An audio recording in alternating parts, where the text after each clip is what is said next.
This is Pet Life Radio. Let's talk pets.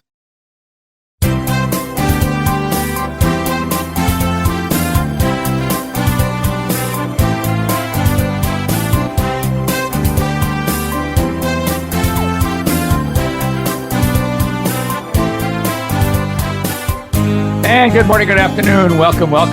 Wherever you happen to be hearing us from, I'm here live back in LA after a last week being at the VMX convention in Orlando, Florida. Actually, the first veterinary convention that was like real time. I mean, look, it was fantastic considering they still obviously offering virtual. I mean, we're talking about a conference here. This is one of the largest in the world. Certainly, probably the largest in the U.S. And it has typically will get about 18,000 people. When you think about the veterinarians, the exhibitors, the families, I mean, it's crazy.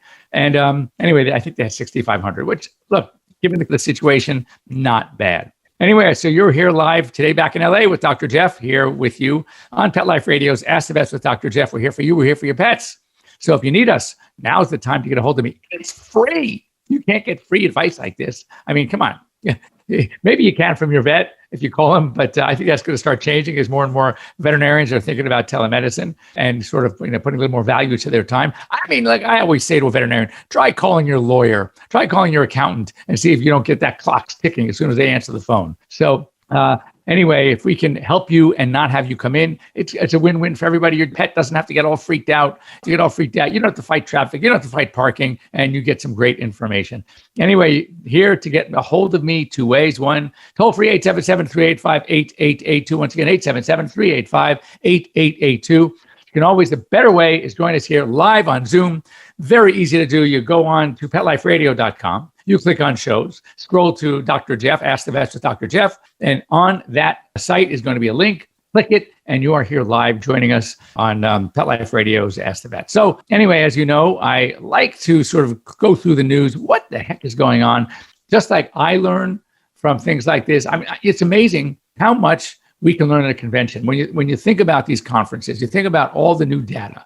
You think about things, I've told you this before in the past, that, being in medicine, there are certain things that change over time. I mean, certain professions, things change, but, basically, the materials may change, they may upgrade, but the information, you know what you have to do. Veterinary medicine, oh no, God, and medicine changes all the time. They say every 5 years, half of what was gospel is obsolete. And it's funny, I go through, I'm the pack hog when it comes to this like this. I'm a pack rat, and I save everything. I have my old tests from vet school, and we're talking, 30, 40 years ago. And I look at that, and I did pretty well in vet school. And I look at those and say, we used to do that? Really? So no, things are changing. And a great way to get new information is when you go to these conferences because it's new data. And it's not just from going to the lectures, just walking in the exhibit hall and talking to the vendors who are up to date on a lot of things and new products and new treatments and new modalities. It's really, really cool. So my first one is, this did not come from the AHA News stat. This did not come from AVMA Smart Brief. This came, actually sent to me from my sister with the article, rattlesnake season. Be really careful. If you live in an area where you like to hike and you're hiking in any wooded mountain areas, you got to be really careful about from snakes in general, poisonous snakes. There is a rattlesnake vaccine available. Your veterinarians, especially if you live in such an area, will have it. I know I have it. But if you're going to anywhere in these places, you need to find out the closest veterinary emergency facility to where you're going to be. And specifically ask, do you carry the antivenom? Very, very, very important. The vaccine is not 100% protection. It will buy you time. It'll slow down the process. It will help with antibodies to the venom itself. But it is not, don't think, I don't have to worry because I got my dog vaccinated. No. You do need to worry. And calmly, safely, you need to get down the hill as far as you can. Try not to have your dog exert. If you can carry such dog, that'd be great. If the dog weighs more than you, that might be difficult. Maybe ask the dog to carry you. No, I'm just kidding. But the whole idea is to try to you want to keep the dog calm. You want to keep that heart rate slow, etc. And as fast as you can, get him to the emergency. So this was a cute story. If you're looking to adopt a pet, unfortunately now that the pandemic is sort of tapering down, and a lot of the shelters had no pets. They were all used up. Everybody was getting pets. It was great. It was great for you. It was great for, the veterinary profession, great for these animals to have forever homes. Do me a favor. If you have such a pet that you got for the forever home, keep it forever. I mean, really, The fear was that now with people going back to work, a lot of these animals are going to be brought back to the shelters. We don't want that. We want them staying with you. That's why you got them in the first place. And there are many things you can do to keep them occupied during the hours that you're not home, whether it's daycare, whether it's teaching them how to be by themselves, give them these type of games to play to occupy their time.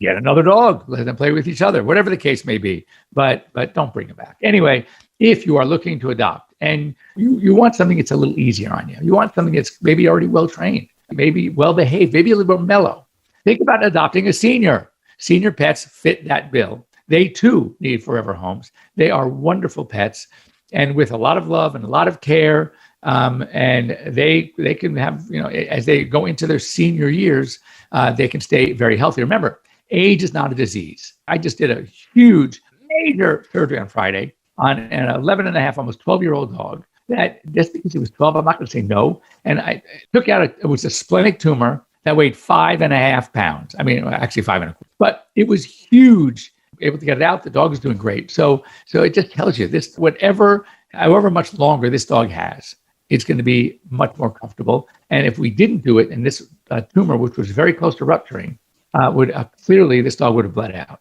So even if it's an extra several months, that's a few more months that the family has. I do sadly believe it's something called hemangiosarcoma.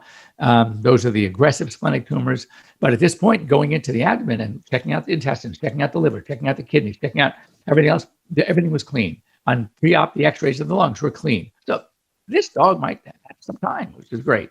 So anyway, think about adopting a senior pet. Next up, hopefully you will be spending some quality exercise time and fun time with your pets. It is getting hot out there.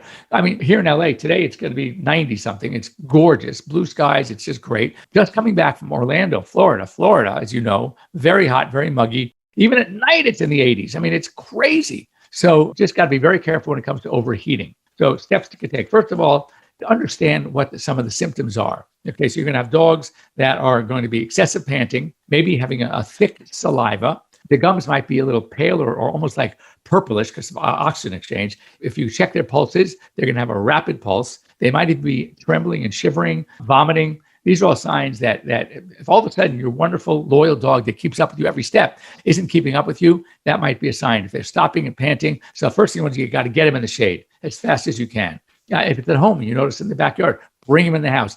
You can wet them down with a moist towel or actually hose them down, but not, contrary to what you might think, not with ice cold water. You actually even just lukewarm water or just cool water, but not cold water. And places on their chest, on their bodies. You can also take a towel and wrap them in this. Their feet, very important to get there because a lot of heat exchange takes place in the pads of the feet. So you get those feet kind of cool. It'll start cooling off the body. If you can, when they're a little moist, when they're wet, you can actually stick them in front of a fan, like a floor fan. And that will also sort of help them come down fast. You don't want them. The problem is when they're overheated and their body temperature could be up, who knows, 105, you just don't want to bring them down super fast. That's not good for the brain. So you want to actually kind of bring them down slowly, which is why you want to use water that's obviously cooler than the ambient temperature, cooler than 105 degrees for sure, but not like ice cold. Anyway, these are things that are very important. And also offer them some water to drink if they will. Again, cool water, not ice cold water.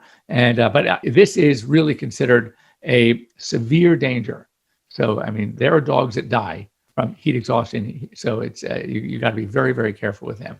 So next up, just so you know, shelters. We still want you to adopt. There's still dogs there and cats. But a lot of the shelters are starting to maintain pre-pandemic protocols. What does that mean? That they are going to be considering appointments instead of just coming up and congregating, and also a lot more one-on-ones where they will put you in a room and really get a feel for, is this the right match for you? Because one of the challenges that affect all of our shelters across the nation are people that will get the dog, spend some time with it at home or the pet, and find out that it wasn't right for them. Something was wrong. There needs to be a little bit more pre-planning.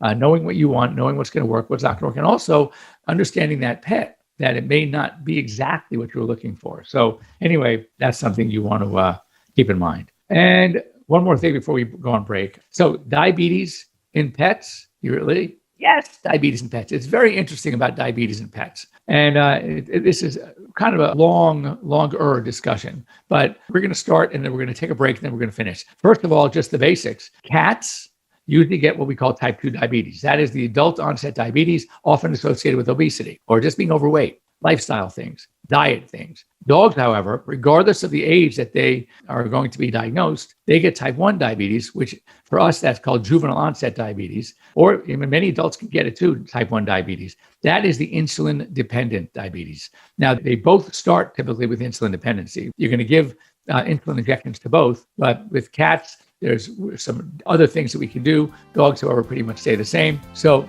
when we come back, we're going to talk a little bit more specifically about that and about some of the challenges with treating pets with obesity. But I will tell you that it can be done. So don't go away. We'll be back right after these short messages. So I just want to tell you about a company that I came across, and I really think what they do is great. Carlson Pet Products. Very, very affordable. The company specializes in creating pet safety products to keep your pet happily protected from the puppy stage through their senior years. They have a variety of products. They have pet pens, they have foldable elevated beds, crates, pet gates. I mean, all phenomenal stuff. Their pet gates I love because basically they fit any size opening in your home. And most of the gates also have like a walk-through door. It's a small door for your pet to pass through without having to remove the whole gate. So it's really, really cool. Look them up, carlsonpetproducts.com. Get a 25% discount and free shipping if you use the promo code PETLIFE, PETLIFE. Check them out. You're going to love them. Let's talk pets. Let's talk pets On Pet Life Radio. Pet Life Radio. PetLifeRadio.com.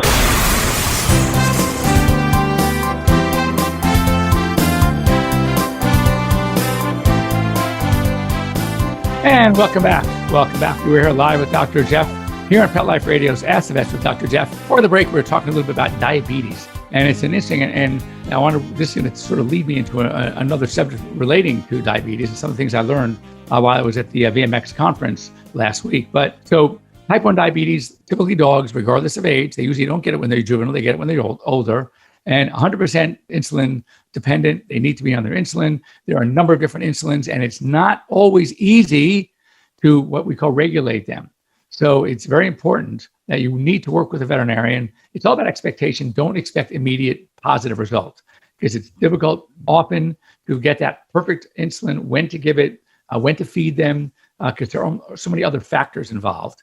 Cats likewise. Now, cats typically get type 2 diabetes associated with obesity. And there are many, many cats that actually, based on weight loss, getting them on a proper diet, some other anti-gluconeogenic products that they can take, that they can cut down the sugar, and then you might be able to, you're lucky enough to take them off of insulin and just maintain them on diet and some of these medications. So very important to keep that in mind. Again, you're going to work closely with your veterinarian. As far as the dogs, as I said, many different types of insulin, even the once-a-day insulins that we use in people, that we also use in animals, it's typically going to be twice a day. They've tried to get some of these insulins on a once-a-day schedule. It doesn't seem to work well. And so it's very important. Now, typically with dogs, what we do is we give the insulin first, and then we feed about, right when they're after, it could be 15 minutes later. Cats, on the other hand, because cats are very finicky eaters, we don't want to give insulin and then find out that for some reason beyond our control, they choose not to eat. Then we throw them into what we call hypoglycemia, low blood sugar. So with cats, typically what I like to do is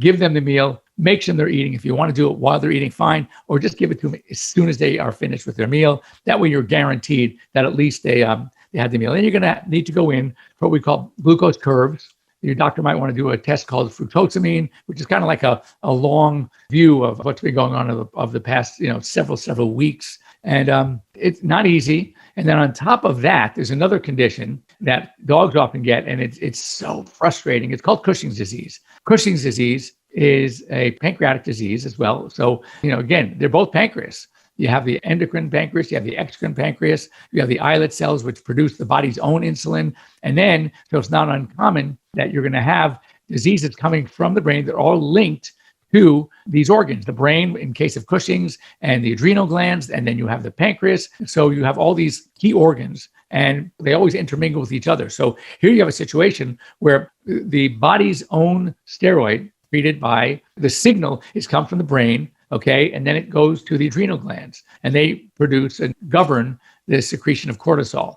Well, cortisol hits the pancreas. There's a feedback mechanism, and it has an anti-insulin effect. So here you are giving insulin to animals that need it because their own pancreas is not producing insulin anymore, or not secreting it, whatever the case may be, usually not producing it. Now they have a second disease that is blocking, right, has an anti-insulin effect. So it's like, it's so frustrating because you're trying to balance these two opposing problems, and it's very, very challenging. And I mean, this is one of those where you're giving the insulin and you think you need more because the Cushing's disease is battling the insulin. Then you start giving more insulin, and then all of a sudden you throw them into hypoglycemia because they get too much insulin. Then there's also something called a Somogyi effect, which again tricks the body. You think that you're not getting enough. The body is trying to retain its sugar. And all these things literally make it very challenging. So this is a disease where you need to work closely with your veterinarian. Your veterinarian also, on some of these cases, might refer you to an internist, a veterinary internist, because it's not that simple.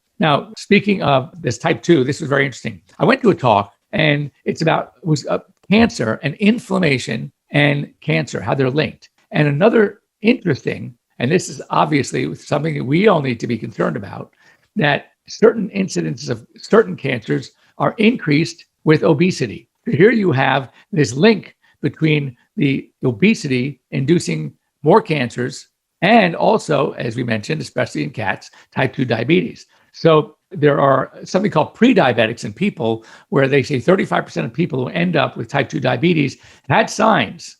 And so some of the things we need to look for, and listen to this, overweight or obese, 70% of all cases. So it might be 78% of all cases. So it's pretty high. So obviously there are different parameters that we use, but it was so interesting learning how these certain inflammatory markers, which are increased in obesity, and then also we have the link to certain cancers, like I mentioned in pancreatic cancer in people, also linked. We're going to see a much higher percent. And again, it's not always by any means, but a high percent in obese people. 13% of different cancers in people associated with obesity. So, and I'll just run down the list because this is something that we need to learn also from the veterinary perspective, because obviously both mammals. So something called meningioma, kidney, ovarian, breast, liver, uterine, pancreatitis, myeloma, colonic, adenocarcinoma of the esophagus, gallbladder, and thyroid. That's a lot of cancers linked to obesity. So, one of the things we need to learn from this is, as veterinarians, and this is why we promote, it's so interesting. Obesity, as we know, and I mentioned this before, the number one nutritional disease affecting our pets, right? And when we talk about obesity of pets and the dangers, and a lot of veterinarians say they're very hesitant to talk about obesity in front of a client who clearly is obese. And my personal feeling is, I don't think there's anybody on the planet who is obese that doesn't know that they're overweight or obese. Of course they know. So the best way to scare them as well into maybe starting an exercise and diet program is, I can't talk to them about that. That's up to their doctor, their family. But what I can do is talk about their pet. That's my job. And when I talk about the links between pets and human, I don't look at them funny. It's like there was a joke someone shared. It was, it's kind of about this woman standing in front of a mirror, and she's, touching her fat under the arms and this other waist. And her husband walks into the bathroom and says, "Honey, what are you doing?" She goes, "Oh, honey, I just feel so heavy. I feel terrible. I mean, look at me. I look at this over here." And she shows her arms, she shows her waist, she shows her neck. And the husband looks at her and says, "Well, your eyes are perfect." So the goal is that, they know they're obese. They really do. And therefore, that means, and those of you out there, learn from what we are trying to teach you about your pets, that obesity is very, very dangerous. So, and again, part of the obesity is the fact that we get these inflammatory factors. It's really like roundabout. It may not be the obesity per se, right? It's the inflammatory factors in these cases of obesity that then predispose to cancer. And interestingly, and this is also very interesting because it really mirrors us and people and pets. Cancers that are not associated with obesity actually have decreased over the years. And another problem is that American jobs requiring high level of physical activity, in the 1960s, 50% of jobs required some sort of physical activity. Now it's down to 20%. Why? Because we're sitting at desks and we're working on our computers. We ain't doing anything anymore, activity-wise. So decreased exercise, increased weight gain. It's simple formula. I mean, yeah, there's some hereditary things going on. There's some adrenal issues going on. Yes, you can blame it on some hormones to a degree. The bottom line is diet and exercise. And again, high levels of exercise associated with decrease in cancer, bladder cancer, breast cancer, colon, stomach, and esophagus. So these are all things that I can only talk about the pets, but if this is coming from human data. So if you see this, that should really scare you into doing what we can to stay as safe for ourselves. And then that will also bleed on to our pets because we know that how important it is for them. And then they also talked about obviously, the inflammatory foods. I don't want to go into that because it's going to depress a lot of you about some of the inflammatory foods. I'm sure you can guess. Let's put it this way. I fortunately don't have a weight problem. Not easy. I work hard at it. And I have not been to a fast food restaurant in over 20 years. So maybe that should be a big hint of what kind of stuff we eat. And another thing, I stopped buying ice cream because I am an ice creamaholic. I'm a fanatic. When I was in vet school, I used to go through a pint of Haagen-Dazs a night. And I don't even buy it anymore because it's one of those things. If it's in that freezer, I cannot not eat it. So I just don't buy it. I don't look at it. But anyway, these are some things. It was very, very interesting to be there. It was great to be at its conference again. The other second huge one in the U.S. is the Western Veterinary Conference. They rescheduled that for early September. It's typically in February, March. Oh, and it's interesting, VMX, they did this mini VMX live just last week, but the real one is going to be in January, like it always is, and they're going to have it, and it'll be fully open. The Western Veterinary Conference, they're doing another mini one. I don't think it's going to be that well attended. I'm certainly not going. Why? It's also on Labor Day weekend. So that's going to be a tough one. I think they were silly to do it. But anyway, their real one is going to be early March next year in 2022. We'll go to that one as well. But these are great conferences. It's a great way for me to get some new data, new information, which I love to share with you, kind of keep you guys updated at what's going on in our profession, because that helps you be better pet parents, and that makes me very happy. So anyway, as always, if you have anything you'd like me to chat about, talk about, something your pets may be going through right now that you don't completely understand, or you'd like maybe some more information about how we can help, then please write to me. You can get a hold of me at Dr. Jeff at PetLifeRadio.com. And we can help. You can always also reach out on AirVet, telemedicine platform, under Jeff Telehospital, and whatever I can do to help you do a better job of what you're doing, to help you understand something that's going on with your pets. That is why I am here. So have a great week, everybody. We'll see you next week. Same bat time, same bat channel, here on Pet Life Radio's Ask the Vets with Dr. Jeff. Have a great week, everybody. Let's Talk Pets, every week on demand, only on PetLifeRadio.com.